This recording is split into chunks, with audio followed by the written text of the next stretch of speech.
Bayangkan kalau si mayit di alam dunia Bromo corah, preman, bajingan, tengik, ditanya munkar dan nakir nggak menjawab, nggak ngerti, nggak tahu. Sejak saat itulah sampai datangnya kiamat mengalami azab. Nauzubillah min. Nah, karena itu bekal kita dalam kehidupan yang singkat ini harus terus kita perbanyak. Lagi-lagi bukan menggembirakan Allah, bukan menyenangkan Allah, tapi manfaatnya akan kembali buat diri kita. Assalamualaikum warahmatullahi wabarakatuh. Alhamdulillah, salatu wassalamu ala rasulillah Sayyidina Muhammad ibn Abdillah wa ala alihi wa sahbihi wa mawalah, amma ba'du. Yang mulia para ulama, para kiai, para asatiz dan asatizah, yang saya hormati para tokoh masyarakat, segenap keluarga besar Bani Hakim, DKM Masjid Al-Hakim, ibu bapak saudara-saudara kaum muslimin yang saya cintai. Saya mohon maaf yang mestinya sesuai jadwal pengajian di Madura hari Jumat ternyata mengalami kemunduran satu hari dikarenakan kemarin malam Rabu kami pulang safari dakwah dari Banyuwangi arah ke Juanda, Surabaya. Jam 3 di tol Sidoarjo, kendaraan yang kami tumpangi pecah ban belakang. Mobil melintir nabrak pembatas trotoar di tengah jalan. Kami berempat alhamdulillah nggak ada yang luka berat, tapi saya sendiri sempat opnam 3 hari. Semalam diperbolehkan pulang dari rumah sakit dan dokter menyatakan saya aman untuk berangkat dakwah ke Madura. Alhamdulillah, berkat izin Allah malam ini kita dapat bertemu dan berkumpul. Bapak Ibu saudara-saudara, manusia adalah makhluk yang fana. Semakin bertambah usia, semakin kurang kemampuan kita. Ada orang kecamatan kota makin tua makin lincah, ada nggak di sini? Sunnatullah, makin tua makin bertambah umur makin kurang kemampuan kita. Betul apa tidak? Dan yang pasti Allah ciptakan manusia kita ini ada batasan dan sesuai dengan ukuran. Echo-nya matikan saja sound system, minta tolong nih. Cek, echo-nya dimatikan saja. Cek 1 2. Nah, dah, makasih. Cek, dah. Makasih, Cong.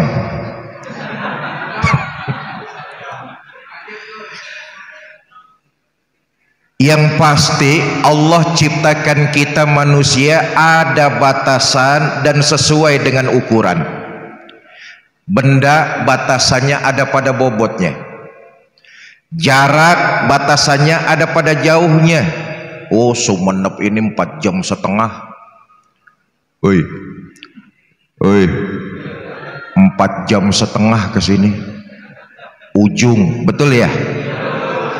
jarak ada batasan jauhnya, kerja ada batasan pensiunnya, dan kita hidup di Madura, kita hidup di alam dunia, ada batasan akhir dari kehidupan kita.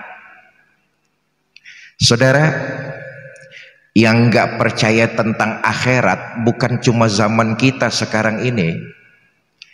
Akhirat tuh bukan khurafat, alam kubur bukan tahayul. Yang nggak percaya tentang alam kubur bukan di zaman kita saja. Oh, di zaman Nabi udah banyak yang nggak percaya. Pernah Nabi lagi menceritakan alam kubur.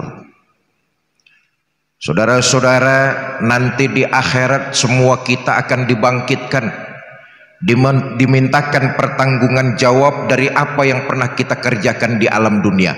Nabi pidato kayak begini nih, orang kafir Quraisy teprok tangan, nyela, bully, menghina. Menghina itu apa bahasa Maduranya? Nyale, nah, nyale, ngeceh. Ada dua orang kafir Quraisy nih sangat biadab, kurang ajarnya kelewatan sama baginda Nabi. Ubay bin Ka'ab dan Al-As bin Wa'il, ini dua orang kafir Quraisy kelewatan kurang ajarnya. Dengar Nabi menjelaskan alam kubur, dua orang ini pulang ke rumah buru-buru. Ngapain? Ngambil pacul, cangkul sama pengki. Pengki buat nyerok tanah, apa di sini namanya itu? Hah? Cekram. Cekro. Ah, cekro. Ngambil cangkul sama cekro. Apa yang dilakukan mereka? Cari kuburan yang paling tua, digali, tulang belulangnya diangkat ke atas cekro, dibawa ke hadapan baginda Nabi. Ini kurang ajar nih orang. Digeletakkan tulang-tulang itu sambil mereka berkata kepada kanjeng Nabi Muhammad, tulang yang sudah hancur kayak begini di akhirat akan dihidupkan lagi. Kekuatan apa yang sanggup menghidupkan tulang-tulang yang sudah hancur kayak begini nih? Kurang ajar kafir Quraisy. Woi, tak celurit kafir Quraisy. Kekuatan apa yang sanggup menghidupkan tulang yang sudah hancur kayak begini? Tuh surahnya kita baca tiap saat. Wa daraba lana masalan wa nasiya khalqah qala may yuhyil izama wa hiya ramim. Nabi diam, Allah yang menjawab. Qul, katakan kepada mereka Muhammad, aku pencipta alam, aku yang menciptakan manusia. Kalau di akhirat aku mereproduksi ciptaan ulang aku sendiri, tentu akan lebih mudah. Orang kafir Quraisy nggak percaya tentang akhirat. Nabi yang menyampaikan. Kalau sekarang oke lah, ini Nabi yang menyampaikan. Jadi yang nggak percaya akhirat itu bukan zaman sekarang saja. Zaman Nabi orang udah banyak yang nggak percaya. Bapak Ibu, saudara-saudara, saya katakan sekali lagi, akhirat bukan khurafat, alam kubur bukan tahayul. Kita semua akan sampai pada batas akhir dari kehidupan kita, yaitu mati. Imam Qurtubi mengatakan mati itu terpisahnya ruh dengan jasad. Nah, kita lihat nih. Badan kita, fisik kita terdiri dari dua unsur, jasmani dan rohani. Betul apa tidak? Ternyata saudara, jasmani kita, badan kita disenengin orang, dihormati orang, dicintai orang, ditemenin orang, Itu karena di dalam badan kita ada ruhnya yang duduk di sebelah sampean. Sampean mau duduk bersebelahan dengan yang di sebelah itu karena yang di sebelah sampean ada ruhnya. Betul apa tidak? Kira-kira mau sampean duduk kalau yang sebelah udah nggak ada ruhnya?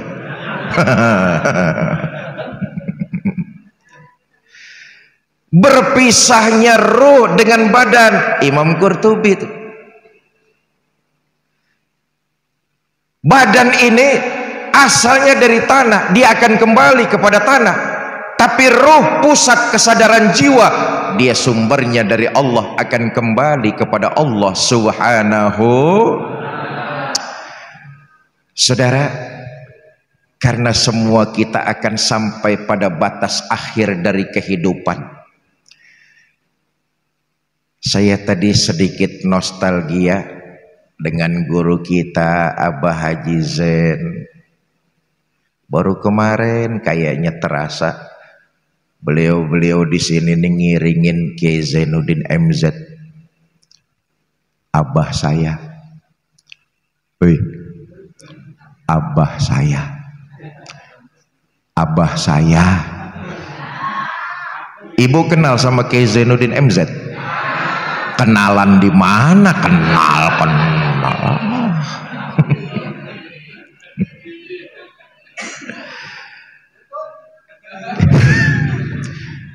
Kayaknya baru kemarin ada satu makalah begini.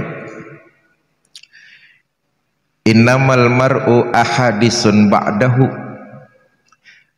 Orang tuh kalau sudah nggak ada, baru dia akan jadi cerita. Umumnya begitu tuh, kalau orangnya sudah nggak ada, baru jadi cerita. Syekhuna Khalil Bangkalan abadi sampai sekarang, kebaikannya masih diingat orang. Muridnya di mana-mana. Hadratus Syekh Hasyim Asy'ari, murid dari Syekhuna Khalil Bangkalan. Gus Dur, cucunya. Kebaikannya yang diingat-ingat oleh orang. Termasuk juga Allah yarham guru kita Kiai Zainuddin MZ. Tadi diceritakan rasa-rasanya baru kemarin. Ngiter, Bangkalan, Pamekasan, Sumenep, Madura nih sudah jadi rumah kedua buat keluarga kami. Sering betul, waktu itu malah parah, belum ada Suramadu. Betul ya, penyeberangan masih ngantri pakai ferry. Sekarang sudah enak bablas. Rasa-rasanya baru kemarin. Innamal mar'u ahadisun ba'dahu. Orang tuh kalau udah nggak ada baru jadi cerita. Fakun hadisan hasanan liman wa'a. Maka jadilah cerita baik-baik buat orang yang akan kita tinggalkan. Muakif Masjid Al-Hakim, keluarga besar Bani Hakim, kebaikannya yang diingat-ingat, mewakafkan masjid ini untuk kepentingan umat. Ya Allah, jariah pahalanya nih luar biasa. Ini malam ini nih muwakif nih, kebagian pahalanya loh. Sebanyak kita yang hadir malam ini di masjid, muwakif almarhum dan almarhumah kebagian jariah pahalanya. Ini yang hadir Anda nggak 50 orang nih? 100 orang? 1000 orang? Campur yang goib ditambak-tambak. Inilah enaknya nih, kebaikan disebut-sebut orang dapat jariah. Sebanyak malam ini kita kumpul di sini, sebanyak itu juga almarhum dan almarhumah dapat kiriman pahala. Bapak Ibu, saudara-saudara, maka pantas ya kalau Nabi mengatakan begini, jadilah kalian umat Islam yang cerdas. Yang cerdas itu apa yang sekolahnya tinggi-tinggi? Enggak juga. Apa yang pangkatnya banyak? Enggak juga. Apa yang dimana-mana selalu jadi ketua? Enggak juga. Imam Ghazali kan menyatakan begitu tuh. Manusia hidup di alam nih seperti musafir. Kita semua musafir nih. Sebelum di Madura, sebelum Allah menciptakan jasad, Allah sudah menciptakan ruh kita terlebih dahulu. Semua kita pernah tinggal di alam ruh. Stesen pertama disebut alam ruh oleh Imam Ghazali. Semua kita pernah tinggal di alam ruh. Berapa lama kita tinggal di alam ruh? Wallahu a'lam, Allah saja yang tahu. Dari alam ruh kita melanjutkan perjalanan. Kemana? Alam rahim. Semua kita pernah di dalam perut ibu kita. Betul apa tidak? Quran menyatakan mengalami 3 kegelapan. 3 kegelapan di dalam perut ibu, dalam alam rahim. Luar biasa. Berapa lama kita di alam rahim? Tergantung tuh. Karena kita musafir, harus melanjutkan perjalanan, nggak boleh berhenti sementara. Makanya ada yang 7 bulan sudah keluar bayi prematur. Betul apa tidak? Pakai inkubator biasanya tuh 3 hari diangetin kayak anak ayam. Prematur. Ada yang 9 bulan 10 hari bunting normal. Ada yang sampai 2 tahun bunting kerbau.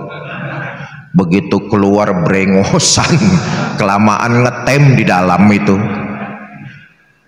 Tapi yang pasti dari alam rahim kita berlanjut kemana? Alam dunia. Stesen berikutnya alam ruh, alam rahim, alam dunia. 3 alam kita sekarang ini. Apa menetap di alam dunia? Oh enggak tuh tadi yang para tokoh ceritakan di rumah Bu Haji Endang. Hidup ini enggak terasa saudara. Tahun 90 Allah yarham Ki Haji Zainuddin MZ sering kesini beliau dan kawan-kawan yang temani. Rasa-rasanya baru kemarin. Rasa-rasanya baru kemarin.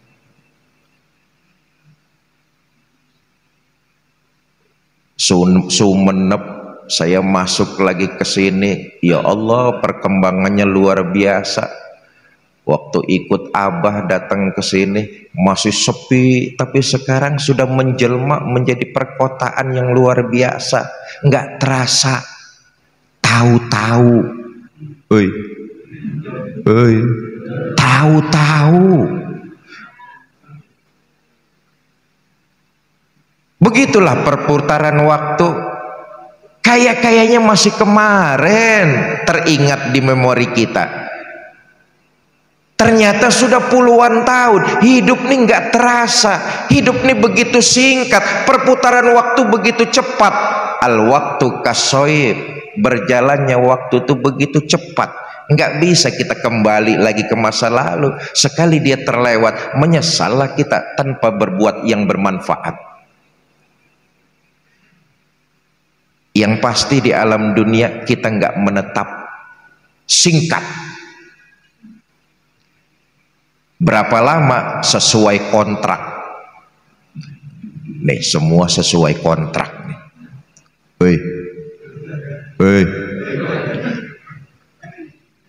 Allah yarham Ki Haji Zainuddin MZ. Beliau wafat umur 59 tahun. Masih relatif muda, masih produktif. Benar apa yang Kanjeng Nabi peringatkan. Di akhir zaman umur umatku tuh nggak akan jauh dari angka 60 sampai 70 tahun. Itulah gambaran umur kita tuh. Ini sudah di akhir zaman. Bahkan kita semua mengaku umat Nabi Muhammad. Betul apa tidak? Ayo lihat sejarah saudara.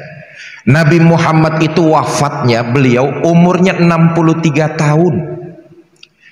Kita yang ngaku umat Nabi Muhammad, yakinlah umurnya nggak jauh-jauh dari umur Nabi.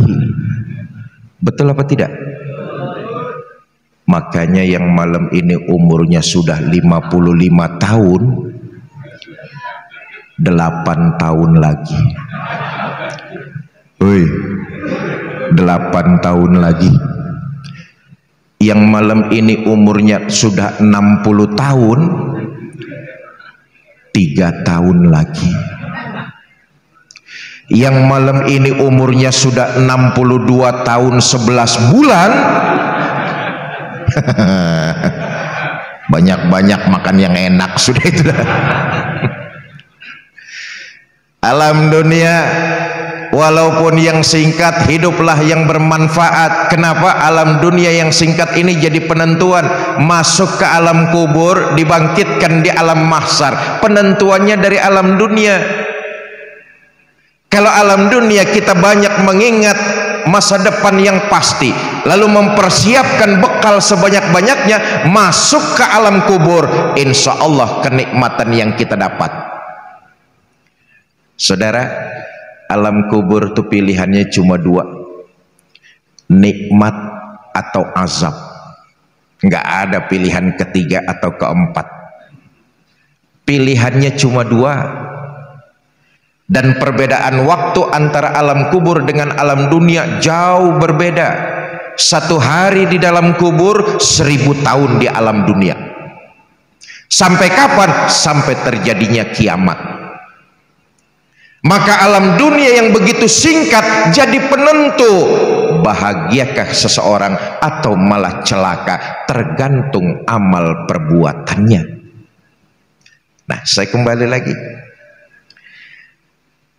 Jadi manusia yang cerdas, dia memperbanyak bekal dengan meningkatkan ibadah dan menebarkan kebaikan.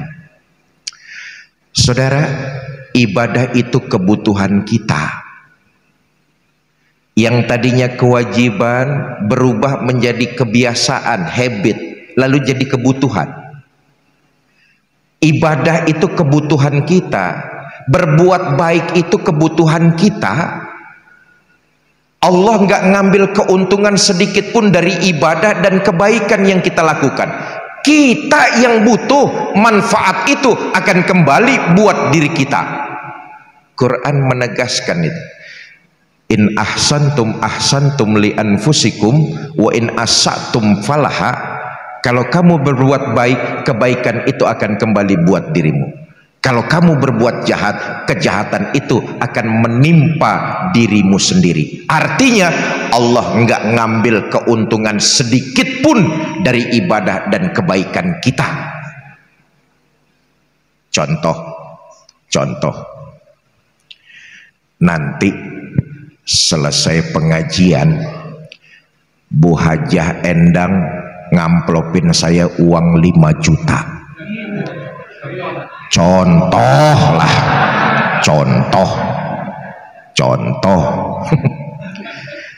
Kelihatannya Bu Hajah Endang berbuat baik sama saya, betul apa tidak? Tapi hakikatnya Bu Hajah Endang sedang berbuat baik bagi dirinya sendiri. Itu maksud Quran tuh. Kamu berbuat baik, kebaikan itu yang akan kamu terima. Kamu berbuat jahat, kejahatan kamu sendiri yang akan menimpa dirimu juga. Allah enggak mengambil keuntungan. Jangan dipikir semadura orang enggak ada yang sholat, Allah pensiun jadi Tuhan. Enggak. Jangan dipikir se-Jawa Timur orang enggak ada yang sedekah, Allah bangkrut jadi Tuhan. Enggak. Kita yang butuh ibadah, kita yang butuh kebaikan. Kenapa? Itu bekal perjalanan kita masuk ke alam kubur. Allahu Akbar. Saudara, alam kubur saya sudah katakan, 1 hari di situ 1000 tahun di alam dunia. Bukankah hadis Hasan Sahih mengingatkan kepada kita ketika 7 langkah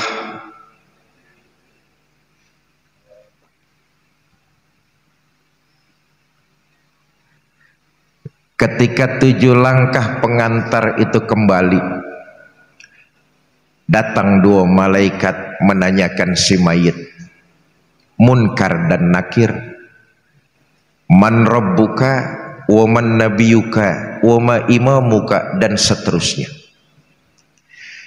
Kalau si mayit dalam kehidupan di alam dunia, waktu yang singkat dia gunakan untuk bermanfaat, bekalnya dia banyak, dia tentu akan bisa menjawab pertanyaan Munkar dan Nakir.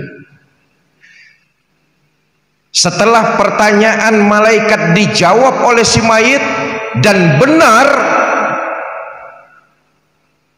malaikat kemudian berseru kepada si mayit, naumatal arus, tidurlah kamu sebagaimana tidurnya pengantin baru, nikmat kubur. Kenapa bisa menjawab pertanyaan Munkar dan Nakir? Bekalnya banyak. Di alam kubur dapat nikmat. Malaikat berkata, naumatal arus, tidurlah kamu sebagaimana tidurnya pengantin baru. Oh, tidurnya pengantin baru. Saya lupa rasanya pengantin. Itu kalau si mayit bekal kebaikannya banyak, tak terasa dia nunggu sampai hari kiamat, tahu-tahu besok sudah kiamat, tahu-tahu sekejap sudah kiamat. Kenapa? Nikmat kubur menyenangkan, belum sampai sorga tapi nikmat kubur sudah menyenangkan. Bayangkan kalau si mayit di alam dunia Bromo corah, preman, bajingan, tengik.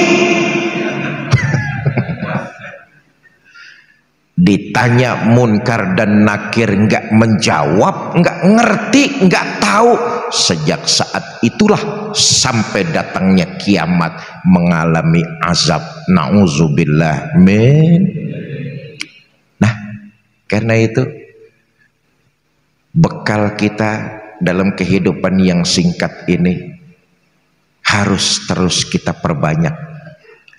Lagi-lagi bukan menggembirakan Allah, bukan menyenangkan Allah, tapi manfaatnya akan kembali buat diri kita. Lihatlah sejarah manusia yang maksum, terbebas dari salah dan dosa adalah baginda kita Nabi besar Muhammad sallallahu alaihi wasallam. Betul apa tidak? Liyaghfirallahu ma taqaddama min zambika wa ma ta'akhkhar. Muhammad, dosamu yang lalu, yang sekarang atau yang akan datang kalau memang ada, semuanya sudah mendapat jaminan ampun dari Allah. Dosanya sudah mendapat jaminan ampun. Sejarah kita baca tuh, Nabi ibadahnya dan menebarkan kebaikannya makin semangat setiap saat. Allahumma sholli wa sallim wa barik alaihi. Ibadah dan menebarkan kebaikan makin semangat setiap saat.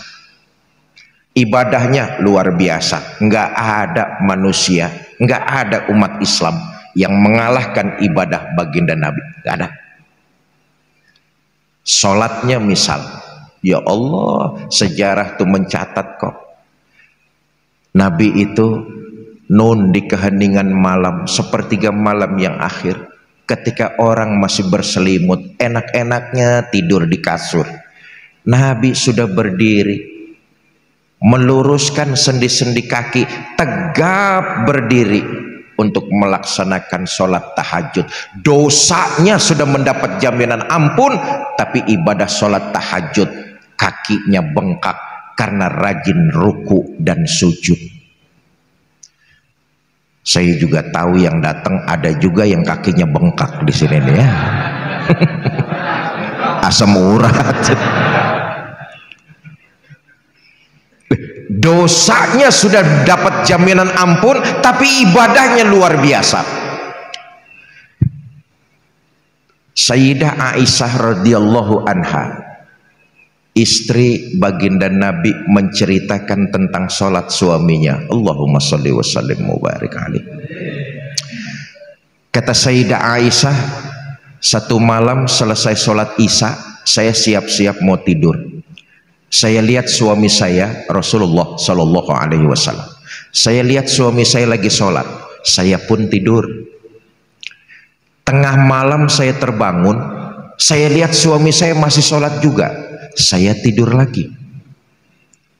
Sepertiga malam yang akhir saya terbangun, saya lihat suami saya masih sholat juga. Dosanya sudah mendapat jaminan ampun. Istrinya bangun tengah malam, dilihat suaminya lagi sholat. Istrinya bangun sepertiga malam yang akhir, dilihat suaminya masih sholat juga. Bu,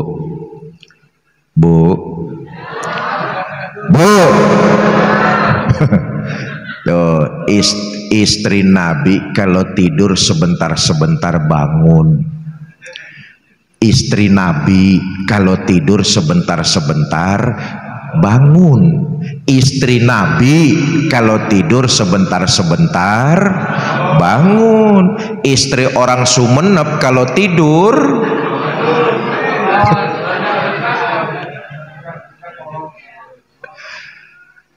kata Sayyidah Aisyah, saya tungguin suami saya sholat. Selesai sholat saya hampiri, saya tanya, Bang, ada apa yang? Oh, jangan cie-cie. Saudara, ayo lihat lagi sejarah. Nah, ini pelajaran buat kita suami. Nabi itu Sayyidul Mursalin, Khotamun Nabiyyin, penghulu para nabi dan rasul. Tapi manggil istri, panggilannya hebat, Pak.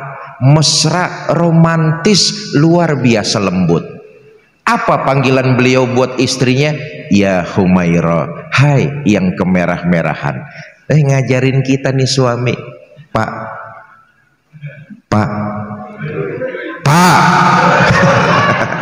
Lempengan ini bapak-bapak belaga budak nih. Ada apa yang? Kata Sayyidah Aisyah, Bang, abang kan dosanya sudah mendapat jaminan ampun dari Allah. Terus ya kalau sholat jangan gitu-gitu bener, kenapa sih Bang? Apa jawab Nabi? Aisyah, afala uhibbu an akuna abdan sakuro. Kamu pikir saya nggak senang? Oleh Allah saya mendapat gelar hamba yang bersyukur. Makin diampuni dosa saya, makin saya bersyukur kepada Allah. Makin diampuni kesalahan saya, sujud dan ibadah saya makin saya tingkatkan. Makanya lihat lagi sejarah manusia yang sukses dunia dan akhirat dalam waktu yang sekejap 23 tahun saja adalah junjungan kita baginda Nabi besar Muhammad sallallahu alaihi wasallam. Kenapa? Semangat meningkatkan ibadah dan tebarkan kebaikan. Karena itu jadi bekal perjalanan kita di alam berikutnya.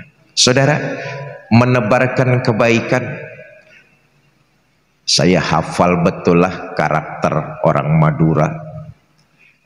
Saya secara sanad saya juga terpaut dengan kultur Madura.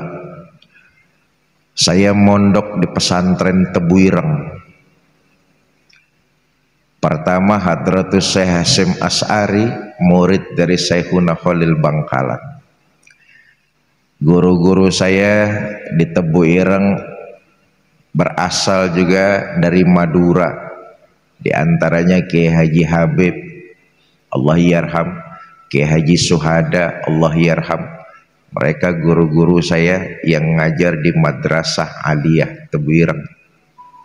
Maka dari sanad nyambung ke Madura, dan saya paham betul kultur Madura. Orang Madura tuh mereka berbuat baik persis apa yang dicontohkan oleh baginda Nabi. Nggak pernah pilih kasih, nggak pernah pandang bulu. Itulah kultur kita Madura. Maka teruskan kebaikan-kebaikan seperti ini. Berbuat baik, nggak pernah pilih kasih dan nggak pernah pandang bulu. Kenapa? Nabi bukan cuma mengajarkan, tapi Nabi mencontohkan. Sekecil apapun perbuatan baik yang kita lakukan, manfaatnya akan kembali buat diri kita, dan itu dicatat sebagai sebuah ibadah bernilai pahala berlipat ganda di sisi Allah Subhanahu wa taala. Persis Nabi mencontohkan yang diikuti oleh tradisi Madura, berbuat baik, nggak pernah pilih kasih dan pandang bulu. Saudara, di sudut kota Madinah ada Yahudi tua buta. Nabi datang ke sana berbuat baik sama Yahudi tersebut. Apa yang Nabi lakukan? Nabi nyuapin makanan. Coba lihat, Nabi itu aslinya orang Mekah, betul apa tidak? Ini orang asli orang Madinah, sukunya beda, daerahnya nggak sama. Nabi itu pemimpinnya orang-orang beriman, sementara ini orang Yahudi kelotokan, keyakinannya nggak sama. Tapi Nabi datang berbuat kebaikan sama Yahudi tersebut. Ini Yahudi karena dia buta, cuma mengandalkan pendengaran, lagi enak-enaknya disuapin sama Nabi, dengar di depannya ada orang lewat, berdiri lalu pidato. Mas, yang barusan lewat di depan saya, hati-hati kalau ketemu Muhammad, jangan dipercaya omongannya, Muhammad tukang bohong. Padahal yang lagi nyuapin dia junjungan kita baginda Nabi besar Muhammad Sallallahu Alaihi Wasallam. Nabi nggak baper. Nah, ini penting nih, anak-anak muda, adik-adik saya para pemuda, jika kalian berbuat baik lalu dikomplain, dikritik, dicemooh, jangan baperan. Nabi berbuat baik nggak baper, dihina Nabi nggak apa-apa. Nabi terus nyuapin Yahudi tersebut. Nggak cukup satu kali, besok Nabi datang lagi nyuapin Yahudi tersebut. Lagi enak-enaknya disuapin makanan, Yahudi dengar di depannya ada orang lewat, berdiri lagi dia lalu pidato. Mas, yang barusan lewat di depan saya, hati-hati kalau ketemu Muhammad, jangan dipercaya omongannya, Muhammad tukang sihir. Nabi terus nyuapin dengan penuh kelembutan. Allahumma sholli wa sallim wa barik. Saya tanya, kira-kira jamaah Masjid Al-Hakim masih mau nyuapin nggak kalau yang kita suapin caci maki kita? Hah?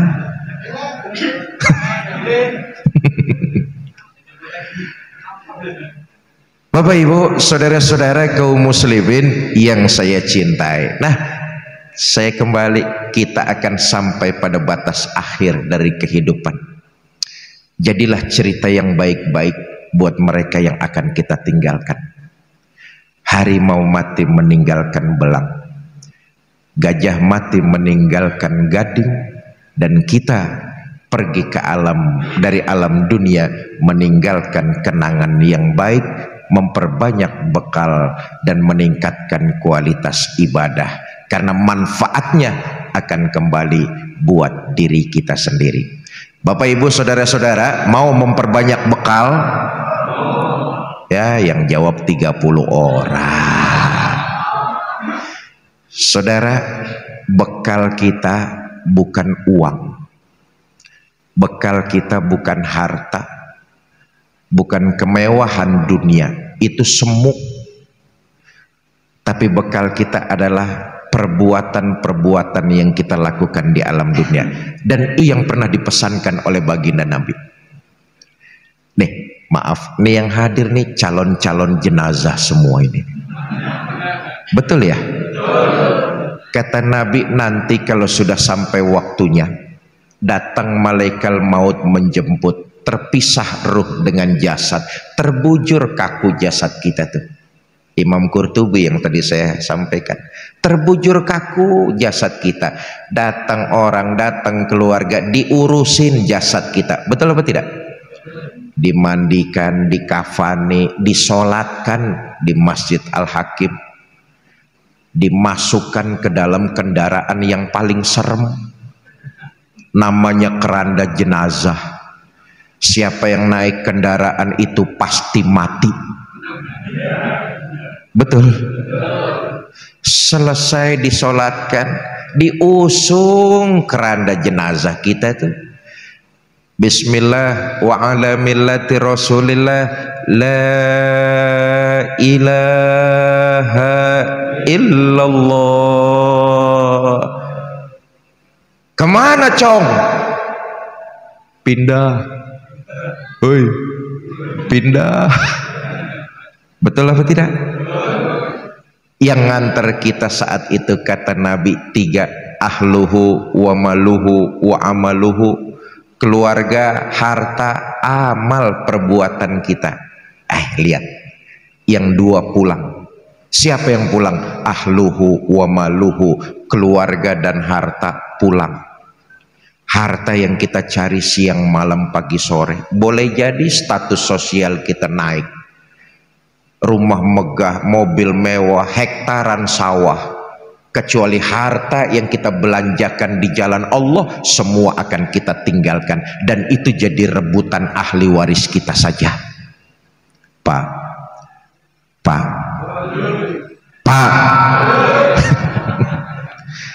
kalau bapak-bapak meninggal, hartanya itu buat ahli waris, betul apa tidak? Anak ada hak warisnya, istri dapat warisan dari bapak. Setelah istri dapat warisan dari bapak, kawin lagi. Keluarga tak satu pun yang mau nemani kita. Berarti yang nemenin kita amal perbuatan yang ketika hidup di alam dunia itu yang kita lakukan. Yang baik dan yang buruk harus kita pertanggungjawabkan di hadapan Allah Subhanahu wa taala. Bapak Ibu saudara-saudara, mau memperbanyak bekal, mau memperbanyak ibadah. Nah, saya tes malam ini bersama dengan saya. Saudara-saudara, mau ikut bersedekah? Bawa uang berapa? 5.000. Masuk kebun binatang saja tiketnya sudah 50.000. Itu lihat monyet. Masa lihat Fikri Zainuddin MZ 5.000? Mahalan lihat monyet ketimbang lihat saya itu. Nah, kita orang Sumenep tahulah yang namanya sedekah itu kan yang penting ikhlasnya. Betul apa tidak? Buat apa sedekah kecil kalau nggak ikhlas? Mendingan sedekah besar tapi ikhlas. Nah, nih saudara, lihat lagi manfaatnya. Kata Nabi, terangi alam kuburmu. Dengan apa ya Rasul? Kami terangi alam kubur. Sedekah yang waktu kamu lakukan di alam dunia, itu jadi lentera, itu jadi pelita, itu jadi cahaya yang menerangi alam kuburmu. Sedekah itu manfaatnya buat menyenangkan Allah atau buat diri kita? Dia jadi pelita, dia jadi lentera, dia jadi cahaya yang menerangi kuburan kita. Ustadz, saya sedekah 1 juta Ustadz. Cahaya kuburnya terang, lampu neon. Ustadz, saya 100.000 Ustadz, patromak. Ustadz, saya sedekah 10.000 Ustadz, lilin. Nah, lilin. Ustadz, saya 5.000 Ustadz, pentol korek, remeng-remeng masih kelihatan lumayan. Manfaat itu akan kembali buat diri kita. Nah, nanti teman-teman akan mengitarkan kotak-kotak amal, ibu bapak diisi seikhlasnya. Mana petugas sudah siap? Dimulai dari saya dulu sini. Mana petugas? Sallallahu ala Muhammad, sallallahu alaihi wasallam, sallallahu ala Muhammad, sallallahu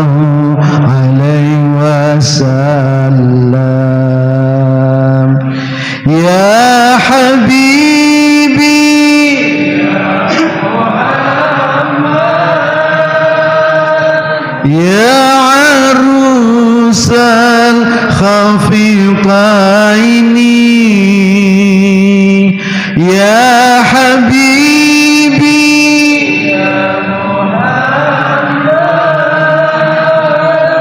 ya arusal khafiqaini ya muayyad ya mumajjad ya imam al-qiblataini sallallahu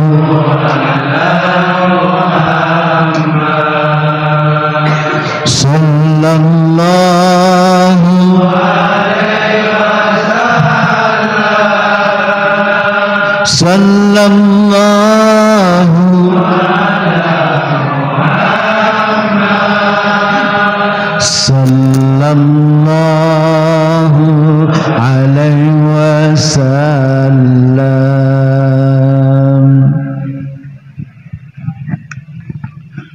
Bapak Ibu, saudara-saudara kaum muslimin yang saya cintai, malam ini malam pertama saya di Sumeneb, insya Allah sampai Senin malam kembali lagi ke Juanda untuk meneruskan perjalanan ke Jakarta.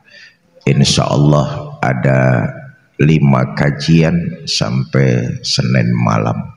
Setelah dari sini juga masih ada 1 kajian lagi, jadi berbagi waktu. Nah, saya mengucapkan banyak terima kasih kepada tokoh masyarakat lingkungan sini, terutama kepada Bani Hakim dan teman-teman dari Yayasan Cinta Darud Dakwah. Yayasan inilah yang membawa saya safari dakwah ke Madura hari ini, dipimpin oleh Ustadz Hardi dan dibina oleh Ustadz Restu. Doakan, kami sedang menggagas sebuah program mencetak 1 juta penghafal Al-Quran. Program ini bukan program hayalan, tapi program kenyataan. Kenapa? Indonesia penduduknya 285 juta orang, Muslim mayoritas 87%, kira-kira jumlahnya 225 juta orang. Dari Aceh sampai Papua termasuk Madura, 225 juta orang yang beragama Islam. Kita ini kalau bergandengan tangan, saling membantu dan bahu-membahu, rasa-rasanya 1 juta penghafal Al-Quran akan cepat terrealisasi di negara kita tercinta Indonesia. Sekarang ini terbanyak penghafalnya masih Palestina. Mudah-mudahan dengan program-program seperti ini tidak perlu waktu yang lama Indonesia jadi terbanyak penghafalnya, dan salah satu dari penghafal-penghafal Al-Quran tersebut mudah-mudahan anak keturunan kita semua. Ya Allah, punya anak jadi penghafal Al-Quran, atau kita membantu anak-anak santri yang menghafal Al-Quran. Tiap huruf yang keluar dari mereka untuk murojaah, walaupun kita sudah berkalang di dalam tanah, huruf-huruf itu jadi jariah pahala buat kita yang mengalir terus menerus. Inilah enaknya mencari bekal dengan berbagai macam kebaikan yang kita sanggup.